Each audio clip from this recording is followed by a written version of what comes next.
অনেক দিন হলো তোমাদের সাথে আমি আর ভয়েস ওভার দিয়ে ভিডিও শেয়ারই করতে পারছি না। বিভিন্ন কাজে ব্যস্ত থাকছি, তাই জন্য এদিকে আর মনই দিতে পারছি না।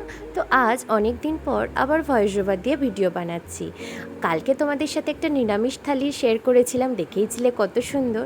আর আজ দেখাবো একটা ননভেজ থালি। দেখো, প্রথমেই শাক দিয়ে ভাত, তারপরেই ভাতের সাথে চলে এলো দুধ শুক্তো, অসাধারণ খেতে হয়েছিল। এরপর চলে এলো গরম গরম ডাল, ডালটা ভীষণ ভালো খেতে হয়েছিল জানো। এরপর সেই ডাল দিয়ে খাওয়ার জন্য চলে এলো গরম গরম তোপসে ফ্রাই।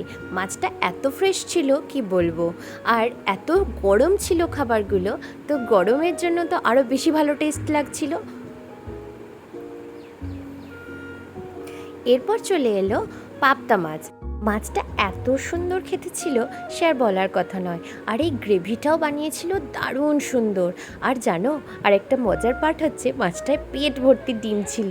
দেখো, ডিমটা খেতে আরও বেশি ভালো লাগছিল। এরপর চলে এলো নর্মাল কাতলা মাছ। কাতলা মাছের দই দই পোস্ত হয়েছিল, এটাও অসাধারণ খেতে ছিল। আর মজার ব্যাপার হচ্ছে প্রত্যেকটা মাছ যেগুলো দেখাচ্ছি, প্রত্যেকটা জিনিস ভীষণ ফ্রেশ ছিল। এরপর চলে এলো পটল চিংড়ি। আর চিংড়ি মাছের সাইজগুলো দেখছো, কতটা প্রমিনেন্ট সাইজের চিংড়ি দিয়েছে।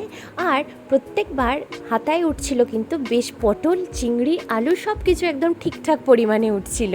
আলাদা করে চাইতে হয়নি যে দাদা চিংড়ি দাও, খুব ভালো লাগছিল। এই তো মাছের পর্ব শেষ হলো, এবার চলে আসছি ডেজার্ট আইটেমে।